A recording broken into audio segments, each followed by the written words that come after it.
नमस्कार, मैं प्रोफेसर राम बख्श जाट, भारतीय भाषा केंद्र, जवाहरलाल नेहरू विश्वविद्यालय, नई दिल्ली। आज हम ईपीजी पाठशाला में हिंदी साहित्य का इतिहास प्रश्न पत्र के अंतर्गत हिंदी साहित्य के इतिहास की रूपरेखा का अध्ययन करेंगे। इस इकाई के पढ़ने के उपरांत आप हिंदी साहित्य के इतिहास की प्रारंभिक की जानकारी प्राप्त कर सकें, कैसे हिंदी साहित्य प्रारंभ हुआ। फिर आप हिंदी साहित्य के इतिहास के जो विभिन्न कालों की जो अवधि है उस अवधि के बारे में जान पाएंगे और फिर आप हिंदी साहित्य के इतिहास की एक समग्र तस्वीर समझ पाएंगे। विस्तार से आप इस पाठ्यक्रम में अध्ययन करेंगे, लेकिन एक मोटा मोटी जो प्रारंभिक तस्वीर है वो आपको इस इकाई में दी जाएगी। हिंदी साहित्य के इतिहास की जो प्राथमिक चिंता है इतिहास लेखन की, वो है उसका प्रारंभ। कब से हिंदी साहित्य का प्रारंभ हुआ। दूसरे, जिस समय हिंदी साहित्य का प्रारंभ हुआ था उस समय हिंदी भाषा का स्वरूप क्या था। क्या उस समय भी हिंदी का वही रूप था जो आज है, अर्थात क्या हिंदी साहित्य का इतिहास खड़ी बोली का ही इतिहास है। इस दृष्टि से ये जान लेना आवश्यक है कि हिंदी साहित्य का इतिहास सिर्फ खड़ी बोली का इतिहास नहीं माना जाता। खड़ी बोली साहित्य तो आधुनिक काल में सन 1870 के बाद से हमारे सामने आता। इससे पहले आधुनिक साहित्य की पृष्ठभूमि का काल माना जाता। इस काल तक खड़ी बोली का रूप स्थिर नहीं हो पाया था। खड़ी बोली से पूर्व हिंदी भाषी प्रांतों की जो काव्य भाषा थी वो ब्रज भाषा थी, जिसका प्रारंभ 14वीं शताब्दी में हुआ। विशेष रूप से सूरदास के काव्य से मान सकते हैं। इसके बाद 19वीं सदी के अंत तक साहित्यिक भाषा के रूप में ब्रज भाषा ही प्रतिष्ठित थी। इस ब्रज भाषा के साथ साथ अवधी भी थी, डिंगल भी थी, मैथिली भी थी। इनमें भी साहित्य लिखा जा रहा था। डिंगल और मैथिली में और भी पहले से काव्य रचनाएं हो रही थी। इनसे पूर्व पुरानी हिंदी का काल था, अर्थात अपभ्रंश के बाद की भाषा। कुछ इतिहासकारों का मत है कि यहीं से वास्तविक हिंदी साहित्य का प्रारंभ माना जाना चाहिए। तो ये एक प्रश्न है जहां से आपको हिंदी साहित्य की शुरुआत पे बात करते हैं। हिंदी के अधिकांश आलोचकों का अनुमान है कि हिंदी साहित्य के इतिहास का प्रारंभ सन 1000 के आसपास होता। 50 वर्ष पहले 50 वर्ष बाद उसमें कोई फर्क नहीं पड़ता 50 वर्षों का। इस दृष्टि से सन 1000 से 1300 तक का जो काल है हिंदी साहित्य का, वो आदिकाल माना जाता। इस युग में देश में कोई केंद्रीय सत्ता नहीं थी। एक सत्ता, छोटे छोटे राजा महाराजा अपने अपने क्षेत्र का विस्तार करने के लिए हमेशा युद्धरत रहते थे, और वो इसमें भी रहते थे कि हमारा ये जो छोटा सा राज्य है ये बना रहे। भारत में इस्लाम का आगमन हो चुका था। सन 1192 में पृथ्वीराज चौहान की पराजय के बाद भारत में मुस्लिम साम्राज्य की विधिवत नींव डल चुकी थी। सभी राजा संघर्षरत और अस्थिर थे। कोई भी कभी भी पराजित हो सकता था, और ये जो कवि थे ये राज दरबार में बैठे रहते थे और राजा के साथ युद्ध भूमि में भी विचरण करते थे, और फिर उसी अनुभव के आधार पर इन्होंने रासो ग्रंथों की रचना की। कुछ कवि जनता के बीच में भी रहते थे जो आगे चलकर भक्ति काल के प्रेरणा स्रोत। इस युग में धार्मिक दृष्टि से इस्लाम के साथ साथ हिंदू, बौद्ध, नाथ और सिद्ध थे, और ये भी आपस में वैचारिक राजनीतिक संघर्ष की स्थिति में थे। ऐसे ही समय में बख्तियार खिलजी ने मात्र 18 घुड़सवारों की सेना की मदद से बंगाल पर विजय प्राप्त कर ली और 1193 में नालंदा और विक्रमशिला विश्वविद्यालय को नष्ट कर दिया। भाषा की दृष्टि से देखा जाए तो इस काल में संस्कृत में काफी रचनाएं हो रही थी। संस्कृत का ज्ञान उन दिनों प्रतिष्ठा की बात समझी जाती थी, जैसे आजकल समझी जाती है जिसको अंग्रेजी आती है वो प्रतिष्ठा कमा, उसी तरह संस्कृत उस समय थी। इस काल में हेमचंद, अमीर खुसरो, चंदवरदाई, जगनिक, मुल्ला दाऊद, विद्यापति आदि रचनाकार इस समय के आसपास उपस्थित थे इस काल में। तो इस काल में ये निश्चित नहीं हो पा रहा था कि आगे चलकर हिंदी भाषी प्रांतों की भाषा का जो रूप है वो क्या होने वाला। जब इतिहास बदल रहा होता है तो हमें उस बदलने की आहट तो सुनाई पड़ती है, लेकिन उसका रूप नहीं दिखाई देता। सामाजिक स्तर पर वर्णाश्रम व्यवस्था और वर्णाश्रम विरोध ये केंद्रीय प्रश्न था समाज के स्तर पर। धर्म के स्तर पर धीरे धीरे हिंदू और सूफी मत का वर्चस्व स्थापित हो रहा था। ऐसे अस्पष्ट अनिर्णय के काल में हिंदी साहित्य का आदिकाल अस्तित्व में आया। इसमें सिद्धों और नाथों की रचनाएं, रासो काव्य, विद्यापति की रचनाएं, खुसरो की रचनाएं, सब कुछ अपनी अपनी तरह से सामने था। इस काल की कोई निश्चित केंद्रीय विशेषता नहीं बन पाई थी। कई तरह की रचनाएं इस दौर में लिखी गई थी, इसलिए इस दौर का नाम ही रखा आदिकाल, हिंदी साहित्य का प्रारंभ। और इस प्रारंभ में आगे चलकर जो रूप आएगा वाला। उसके बाद में मध्यकाल। मध्यकाल में ये काल जो है वो भक्ति काल हमारे साथ आया, और इतिहासकारों ने भक्तिकालीन साहित्य का इतिहास जानने के लिए भक्ति काल की पृष्ठभूमि की बड़ी विस्तृत चर्चा की। और इसके बाद में उन्होंने शंकराचार्य के उदय और बौद्ध धर्म के पतन के बाद की जो दार्शनिक मान्यताएं थी उसमें इसके बीज खोजे। यहाँ पर निर्गुण सगुण विवाद हुआ, राम भक्ति, कृष्ण भक्ति, सूफी प्रेमाख्यान, इनकी प्रमुख प्रवृत्तियां हमारे सामने आई। खास बात यह है कि चारों प्रवृत्तियां इस काल में लगभग साथ साथ चली, फिर भी थोड़े बहुत फेरबदल के साथ कबीर का जो निर्गुण पंथ है वो सबसे पहला है। इसी के साथ फिर सूफियों की उपस्थिति, फिर कृष्ण भक्ति और अंततः राम भक्ति की परंपरा बनी। ये एक तरह से इतिहास का क्रम। राजनीतिक दृष्टि से ये काल 1300 से 1650 तक मुस्लिम शासन का काल था। दिल्ली सल्तनत से मुगल शासन तक ये काल फैला हुआ राजनीति में। अगर भाषा की दृष्टि से इस काल को देखें तो अवधी, ब्रज और सद्दूकड़ी, जिसे खड़ी बोली का प्रारंभिक रूप कह सकते हैं, वो साहित्यिक भाषा के रूप में मान्य थी, लोग इसमें लिखते थे। विद्यापति की उपस्थिति से मैथिली का गौरव भी बना हुआ था।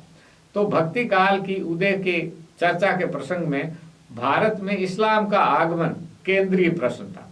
आचार्य रामचंद्र शुक्ल ने भक्ति काल के उदय को इस्लाम की प्रतिक्रिया के रूप में देखा। हजारी प्रसाद द्विवेदी ने माना कि भारत में इस्लाम का आगमन न भी हुआ होता तो भी हिंदी साहित्य का 12 आना वैसा ही होता जैसा आज है। इस कारण द्विवेदी जी ने विस्तार से भारतीय चिंताधारा के विकास की कहानी बताई।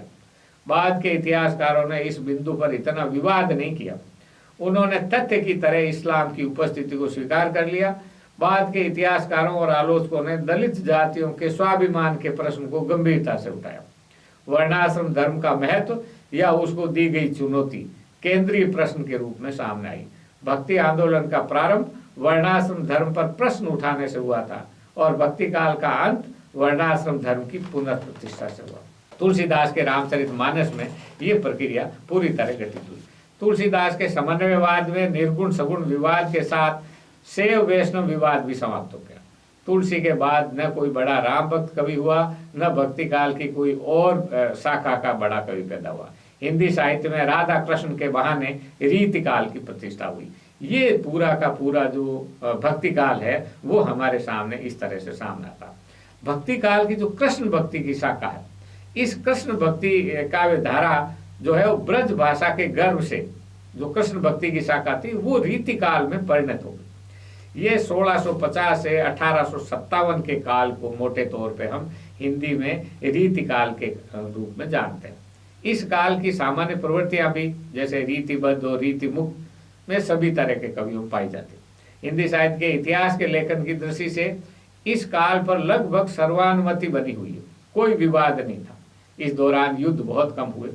शांति काल में शासन में भोगवादी प्रवृत्तियां हावी थी, लड़ते किससे, तो ये काव्य भाषा के रूप में ब्रज भाषा सर्वमान्य हो गई। सारे भारत में ये मान्य के रूप में हमारे सामने आती है।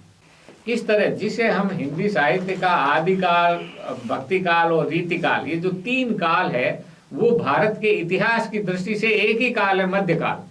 इस मध्यकाल को ही हिंदी की प्रवृत्ति के हिसाब से हमने 3 भागों में बांटा, जिसमें पहला जो है आदिकाल, इसलिए कि वहां से हिंदी साहित्य शुरू हुआ साहित्यिक प्रवृत्ति के रूप में, और उसके बाद में ये मध्यकाल का ही हिस्सा था। एक हिस्से को हमने भक्ति काल कहा और दूसरे हिस्से को हमने रीति काल कहा। कुल मिलाकर के इसकी जो वैचारिक दृष्टि थी, जो समझ थी रचनाकारों की, वो एक ही तरह की समझ थी। सब राधा और कृष्ण को मानते थे, सब कृष्ण की आराधना करते थे। भक्ति बहुत अच्छी बात है और नैतिकता अच्छी बात है। भोग विलास तो करते हैं, लेकिन वो जो ईश्वर की आराधना करनी है वो बड़ी बात है। तो ये सारी जो मानसिकता थी वो हिंदी साहित्य की एक ही तरह की मानसिकता थी। लेकिन इतिहास में जिस तरह से, राजनीति में जिस तरह के इतिहास लिखा जाता है, उससे हमारा हिंदी साहित्य यहाँ पर अलग करता। आधुनिक काल तक आते आते ये सब चीजें हमारी बदल जाती है और वो लगभग एक ही प्रवृत्तियां इसमें वापस चल के हैवी हो जाती है। फिर जो प्रश्न उठता है कि हिंदी साहित्य का उदय हुआ तो आगे कैसे हिंदी साहित्य विकसित होगा। उसी तरह जब आधुनिक काल आया तो भी फिर ये वापस आया कि अब कैसा देश बनेगा, कैसा समाज बनेगा, कैसा साहित्य बनेगा। तो इसका अगर हम राजनीतिक तरीके से आधुनिक काल को माने तो इसका जो प्रारंभ है वो भारत में अंग्रेजी राज की स्थापना और उसके विरोध से आधुनिक काल का जन्म। ये सिर्फ स्थापना नहीं, समर्थन में नहीं, इस स्थापना का प्रभाव पड़ा। कुछ विद्वान भारत में प्रथम स्वतंत्रता संग्राम से माने 1857 से आधुनिक काल का प्रारंभ मानते हैं। कुछ इतिहास लेखक सन 1800 से आधुनिक काल की पृष्ठभूमि की चर्चा करते हैं। मध्यकाल की समाप्ति और आधुनिक काल का आगमन हिंदी साहित्य के इतिहास की दृष्टि से बहुत महत्वपूर्ण घटना, और ये घटना लगभग वैसी है जैसी आदिकाल के समय में थी, जब संस्कृत में अभूतपूर्व परिवर्तन हो रहे थे। सन 1000 से लेकर 1200-1300 तक असमंजस की स्थिति बनी हुई थी, और यही असमंजस सन 1800 से 1850-60 तक व्याप्त था। कविता की भाषा ब्रज भाषा रहेगी या नहीं रहेगी, ये खड़ी बोली जो आ रही है इसका वो आगे रहेगी, क्या होगा, इसका निर्णय उस समय तक नहीं हो पाया था। रीतिकाल की समाप्ति से पहले आधुनिकता की आहट सुनाई दे रही थी, तो इसका रूप निश्चित नहीं था। सन 1757 में प्लासी युद्ध होता है, और भारत के राजनीतिक इतिहास की दृष्टि से प्लासी युद्ध बहुत महत्वपूर्ण है, और इस युद्ध में अंग्रेजों को निर्णायक विजय मिल चुकी थी और भारत पर ईस्ट इंडिया कंपनी का विधिवत शासन आरंभ हो चुका था। 100 वर्षों तक ईस्ट इंडिया कंपनी का भारत पर शासन रहा, और इस दौरान साहित्य और संस्कृति की दृष्टि से भी कुछ घटनाएं घटी, जिसमें से फोर्ट विलियम कॉलेज की स्थापना अपने आप में बहुत महत्वपूर्ण है। और फिर अंग्रेजों की शिक्षा नीति पर चर्चा हुई कि अंग्रेजों की शिक्षा नीति माने अंग्रेजों के लिए शिक्षा नीति नहीं, अंग्रेजों के अधीन जो भारतीय जनता रहती है उस जनता को किस तरह की शिक्षा दी जाए, इसको लेकर के बड़ा भारी बहस हुई थी। इसी तरह उस समय तक थोड़ा वैज्ञानिक आविष्कार हुआ था, तो छापाखाना हो गया, छापे खाने का आविष्कार हुआ, छापे खाने का आविष्कार हुआ तो अनुवाद भी होने लगे। बाइबिल का अनुवाद हुआ, और बाइबिल का जब अनुवाद हुआ तो वो ईसाई धर्म के प्रचार के नाम पे उन्होंने बाइबिल के को सब जगह पहुंचाया, तो जब बाइबिल का अनुदित गया तो भाषा भी हमारी गई। इसी तरह सारे भारत की भाषाओं का भाषा सर्वेक्षण हुआ। इन सब चीजों का जो प्रभाव है वो 19वीं शताब्दी के अंत होते होते दिखाई देने लगा, और उसके बाद भारत में समाज सुधार आंदोलन प्रारंभ हो चुके थे। सन 1885 में भारतीय राष्ट्रीय कांग्रेस की स्थापना हो चुकी थी। भारत में अखबार प्रकाशित होने लगे, पाठ्य पुस्तकों के निर्माण का काम जोरों पर था। यह सब था, परंतु जो सृजनात्मक साहित्य है वो इससे अलग था। सृजनात्मक साहित्य अब भी रीतिकाल के अनुरूप ही चल रहा था। नए ढंग का साहित्य लिखा जाए और नए ढंग के साहित्य की मांग रखते हुए भारतेंदु हरिश्चंद्र के आगमन से हुआ, और उन्होंने आधुनिक काल के साहित्य को समझने के लिए हमको भारतीय राजनीति, इतिहास, समाज और संस्कृति की समझ विकसित करनी चाहिए। जानना होगा कि प्लासी युद्ध में क्लाइव की विजय हुई और उसके बाद सब चीजें बदल गई। उस युग में साहित्य सृजन परंपरागत ब्रजभाषा में ही हो रहा था, अतः हिंदी साहित्य के इतिहास में पृष्ठभूमि और प्रारंभ की तिथियां अलग अलग है। आधुनिक काल की पृष्ठभूमि अलग है, आधुनिक काल का प्रारंभ अलग है। आधुनिक काल की तरह भक्ति काल में भी ये दोनों तिथियां अलग अलग थी, अर्थात आधुनिक युग का प्रारंभ सन 1857 से माना जा सकता है, परंतु इस युग की पृष्ठभूमि को समझने के लिए प्लासी के युद्ध से प्रथम स्वाधीनता संग्राम तक के इतिहास को भी ठीक से हमें समझने की जरूरत है। जिस समय प्रथम स्वाधीनता संग्राम भारत में हो रहा था, यानी 1857, उस समय भारतेंदु हरिश्चंद्र की उम्र मात्र 7 वर्ष थी और उनकी मृत्यु सन 1885 में हो गई। तब भी भारतेंदु युग जो है 1900 तक चलता है। इतिहासकार इसके पक्ष में तर्क देते हैं कि भारतेंदु की मृत्यु तो चलो कोई बात नहीं हो गई, लेकिन भारतेंदु ने एक मंडल बनाया था लेखकों का, जिसमें बहुत सारे लेखक थे। वो मंडल के लेखक जीवित थे और वो साहित्य सृजन कर रहे थे। दूसरे, भारतेंदु युग की जो जीवन दृष्टि थी और जो साहित्य दृष्टि थी वो सन 1900 तक बनी रही। इसलिए भारतेंदु के निधन के बाद भी भारतेंदु युग चलता रहा। तो भारतेंदु के जन्म, जब भारतेंदु 7 वर्ष के थे तब से भारतेंदु युग, माने आगे पीछे कुछ हो रहा था वो भी भारतेंदु युग के अंतर्गत आ गया, और जो बाद तक वाला हिस्सा था वो भी भारतेंदु युग में ही समाहित हो गया। तो ये एक चिंता का समाधान हमारे हिंदी साहित्य के इतिहास को पढ़ते समय लोगों ने निकाला। उसके बाद में 1900 से 1920 तक का काल आता है, और इस काल को हम मोटे तौर पे द्विवेदी युग के नाम से जानते हैं, महावीर प्रसाद द्विवेदी युग के। इस युग में एक केंद्रीय पत्रिका थी जिसके चारों ओर सारा साहित्य लिखा जा रहा था, वो थी सरस्वती, और सरस्वती के जो संपादक थे वो महावीर प्रसाद द्विवेदी थे। अब आप ये देखिए कि महावीर प्रसाद द्विवेदी सरस्वती पत्रिका के संपादक बने 1903 में। हालांकि सरस्वती पत्रिका का प्रारंभ 1900 में हो गया था, संपादक वो बाद में बने, लेकिन वो जो पहले संपादक थे उनके नाम से युग का प्रारंभ नहीं हुआ, वो युग कहलाया द्विवेदी जी के नाम से।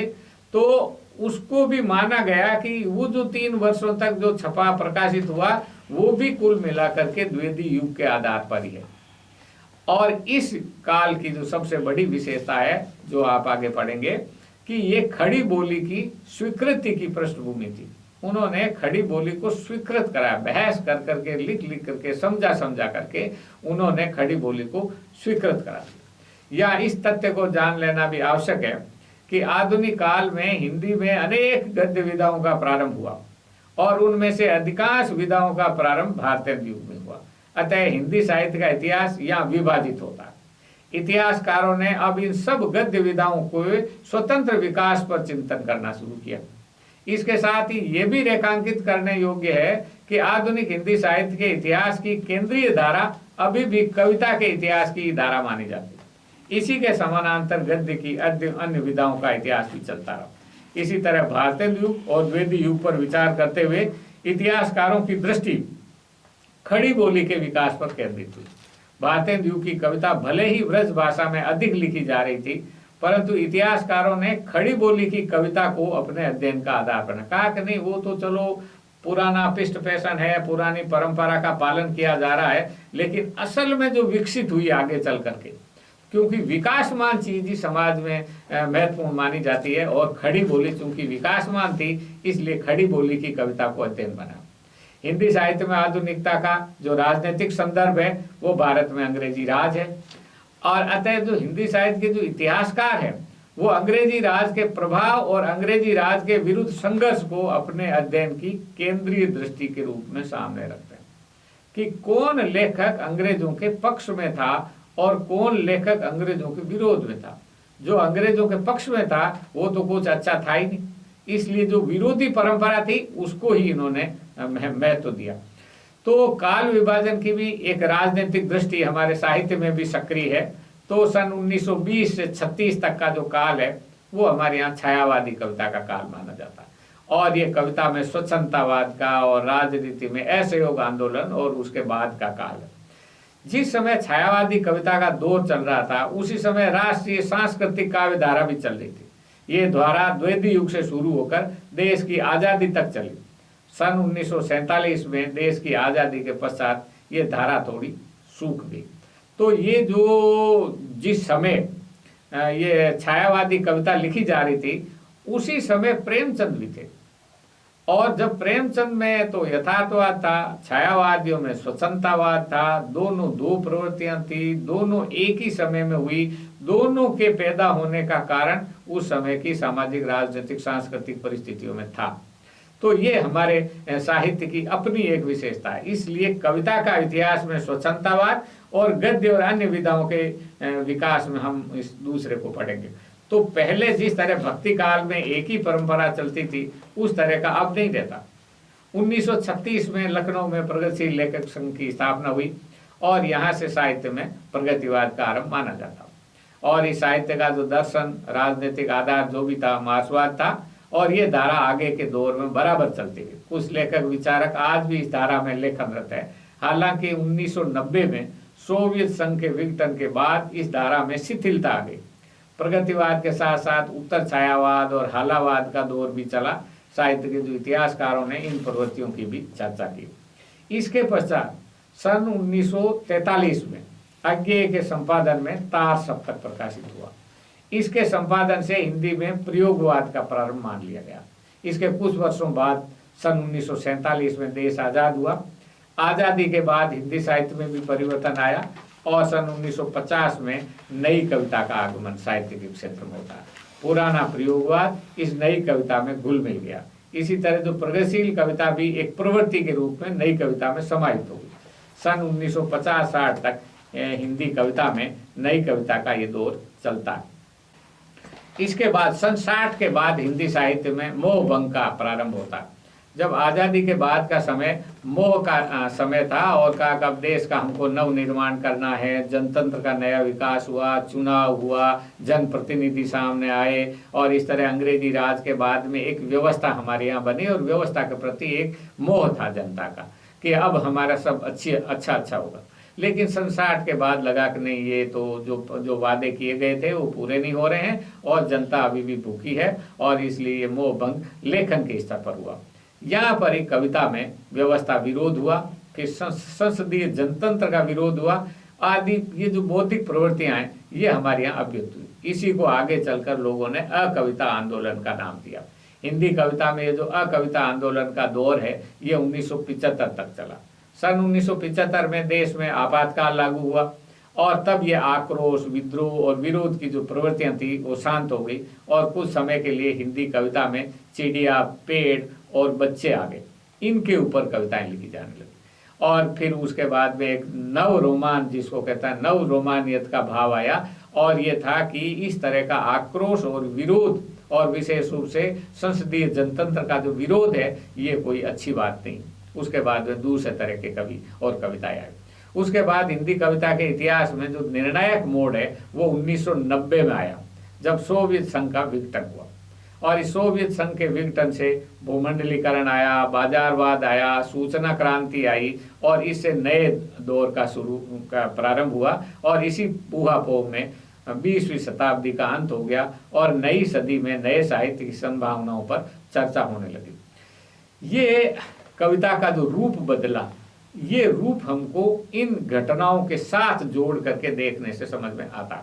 अभी 21वीं शताब्दी की जो कविता है उसका कोई स्वरूप तय नहीं, निश्चित नहीं है। ये अभी वो 20वीं शताब्दी के अंतिम 2 दशकों का ही विकास जैसा दिखाई देता। फिर ये आधुनिक काल जो है, रामचंद्र शुक्ल ने आधुनिक काल को कहा ये तो गद्य काल है, क्योंकि इसमें तो गद्य का बहुत विकास हुआ, कविता इसमें पीछे रह गई। पहले का काल कविताओं का काल था और ये गद्य काल है। गद्य की विधा, एक गद्य का नहीं, कई विधाएं आई। इन विधाओं के विकास का जो रास्ता था वो कविता के विकास के रास्ते से थोड़ा अलग है। एक तो भारतेंद्र युग और द्विवेदी युग का जो इतिहास है, वो जब भी हमारे इतिहासकार इतिहास लिखते हैं तो गद्य और पद्य दोनों का साथ साथ वर्णन करते हैं।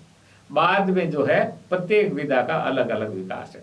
गद्य विधाओं में सबसे पहले निबंध का उदय हुआ और भारतेंद्र युग के निबंधों में उस युग की जिंदा दिली के दर्शन होते हैं और उसकी सब प्रवृत्तियों के बारे में लोग कहते हैं। द्विवेदी युग में आचार्य रामचंद्र शुक्ल के लेखन का प्रारंभ हुआ, शुक्ल जी के निबंध आए।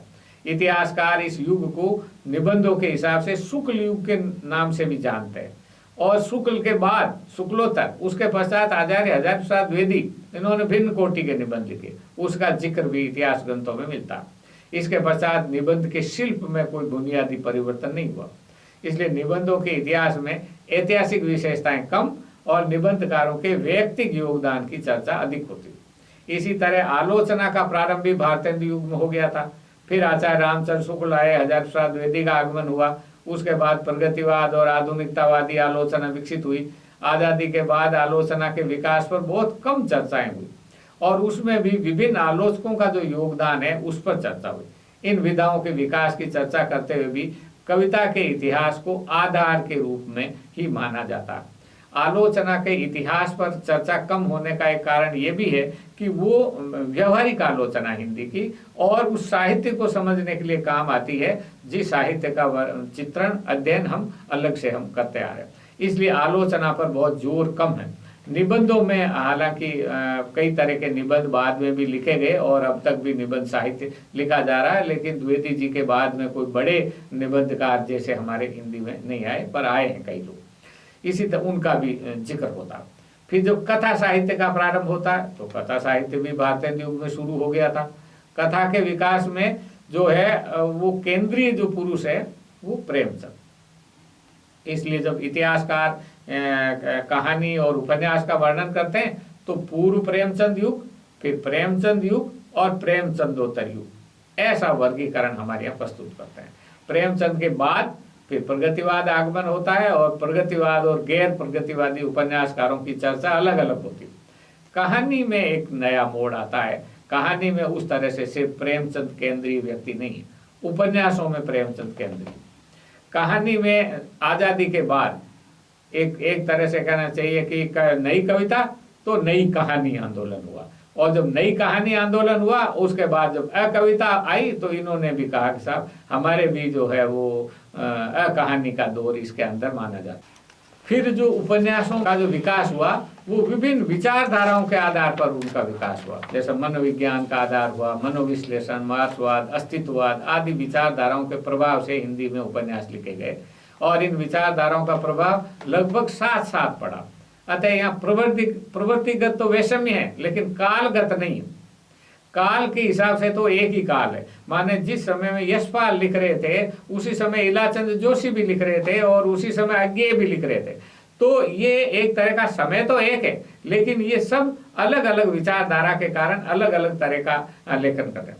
इसके पश्चात जो स्त्री लेखन आया, फिर दलित लेखन आया, फिर भूमंडलीकरण का प्रभाव हुआ, वो भी उपन्यास पर प्रभाव पड़ा और इसलिए हिंदी में उपन्यास के इतिहास की चर्चा भी प्राय कम होती है और उपन्यास की आलोचना पर अधिक चर्चा होती है। और इस तरह से देखा जाए तो हिंदी में जो उपन्यास का इतिहास जैसी कोई स्वतंत्र अवधारणा विकसित नहीं हो पाई। कुछ पुस्तकें मिलती है जिसमें उपन्यास के इतिहास का जिक्र है, लेकिन वो सब सूचनात्मक पुस्तक है और उस पुस्तकें हैं और उसमें इतिहास की उपन्यास की कोई खास समझ नहीं मिलती। आजादी के बाद के साहित्य चिंतन पर जब हम चर्चा करते हैं तो विचारक जो है पश्चिमी चिंतकों के प्रभाव की चर्चा अधिक करते हैं। पश्चिमी चिंतकों का जो प्रभाव है वो रचना के स्तर पर भी है और चिंतन के स्तर पर भी। और हिंदी साहित्य के इतिहास में भविष्य के साहित्य पर तो कोई चर्चा ही नहीं होती। अब तक की स्थिति पर सूचनात्मक टिप्पणियां देकर के आलोचक चुप हो जाते हैं कि ये अब तक का हमारा साहित्य है, आगे हमारा हिंदी साहित्य कैसे विकसित होगा उसके बारे में आलोचना में या इतिहास में बहुत कम जिक्र होता है। आप ये नहीं बता पा रहे हैं कि ये प्रवृत्ति विकासमान है। इस तरह जो हिंदी साहित्य का इतिहास है वो सन 1000 से प्रारंभ होता है और वर्तमान काल तक ये सतत प्रवाहमान है। ये एक जीवित भाषा का साहित्य है और इसलिए ये विकसित हो रहा है, आगे भी ये विकसित होगा। कौन सी दिशा धारण करेगा ये जैसे काल के बारे में हम पूर्व निर्धारण, मानव समाज के बारे में भी जैसे हम पहले नहीं कह सकते, उसी तरह हम साहित्य के बारे में भी ये नहीं कह सकते, क्योंकि ये किसी मृत भाषा के साहित्य का इतिहास नहीं है। ये जीवित भाषा के साहित्य का इतिहास है, सतत विकासशील भाषा के साहित्य का इतिहास है। और इस दौरान न केवल साहित्य की भाषा में माना 1000 से लगाकर अब तक भाषा में परिवर्तन हुआ, बल्कि साहित्य की विषय वस्तु में भी परिवर्तन हुआ। कई नई विधाओं का जन्म हुआ, कई शैलियों का जन्म हुआ, कई तरह के रचनाकार आए, कभी किसी का महत्व बढ़ गया, कभी किसी का कम हो गया। अतः इसे समग्रता में देखने के लिए संपूर्ण काल को विभाजित करने की देखने की जरूरत है और उस काल विशेष की प्रवृत्तियों को भी समझने की जरूरत है। अलग अलग इकाइयों में हम उस काल खंड की विशेषताओं की चर्चा करेंगे, परंतु ऐसा करते हुए उसके समग्र रूप को हमेशा हमें ध्यान में रखना होगा, तब हम उस काल की प्रवृत्ति विशेष को समझ पाएंगे। इसी तरह से उत्तर आधुनिकतावाद का जो आगमन हमारे यहाँ हुआ, जिसके कारण नई नई अस्मिताओं ने कहा कि साहब इतिहास तो ठीक है, समाज भी ठीक है, आपकी बातें भी ठीक है, लेकिन हमारी पीड़ा का क्या, हमारी पीड़ा अलग है। तो स्त्री ने ये आवाज उठाई कि ये पुरुष सत्ता के कारण, पितृ सत्ता के कारण हमें समस्याएं हो रही। इसी तरह से ये वर्णाश्रम व्यवस्था के कारण, ब्राह्मणवाद के कारण दलित समाज एक प्रश्न उठा रहा है, तो उनकी अनुभव एक अलग है और वो न केवल अपना सृजन अलग से कर रहे हैं, बल्कि वो पूरे हिंदी साहित्य का विश्लेषण ही उसी ढंग से करते हैं, वो मूल्यांकन उसी ढंग से करते हैं। वो कहते हैं कि नहीं, तुलसीदास हमारे लिए महत्वपूर्ण कवि नहीं है, हमारे लिए महत्वपूर्ण कवि कबीर है और हमारे लिए महत्वपूर्ण कवि रैदास है और हम भक्ति काल को भी नहीं मानते। तो उनका जो दृष्टिकोण है वो स्वयं साहित्य सृजन तक ही नहीं है, बल्कि साहित्य के इतिहास को समझने की भी नई दृष्टि दे। सुमन राजे ने एक पूरी पुस्तक लिखी, हिंदी साहित्य का आधा इतिहास। जो भी हम हिंदी साहित्य का इतिहास पढ़ते हैं वो आधा है, क्योंकि वो पुरुषों का साहित्य है, स्त्रियों का साहित्य नहीं। स्त्री इतिहास में चुप है, उसे बोलने नहीं दिया गया, इसलिए जब स्त्री की आवाज आएगी तब स्त्रियां बोलेंगी। इसलिए नया जो स्त्री विमर्श है वो पुराने समय की स्त्री लेखिकाओं की भी वो खोज कर रहे हैं, और उन खोज के माध्यम से उनकी आवाज को हमारे सामने रखा जा रहा है। इस आने के बाद मीरा का महत्व बढ़ा, महादेवी वर्मा का महत्व बढ़ा, क्योंकि जब समकालीन जो साहित्य होता है उस समकालीन साहित्य की विशेषताओं का प्रभाव अतीत पर भी पड़ता है, इतिहास पर भी पड़ता है। अतः इस इतिहास को समझने का जो पूरा ढांचा है, इस ढांचे की नई नई व्याख्याएं आगे और होंगी। तो ये जो रूपरेखा है, ये रूपरेखा इस समय की साहित्यिक समझ को अभिव्यक्त करने वाली है। आगे चल करके यही प्रवृत्ति रहेगी, इसके बारे में हम अभी कुछ नहीं कह सकते।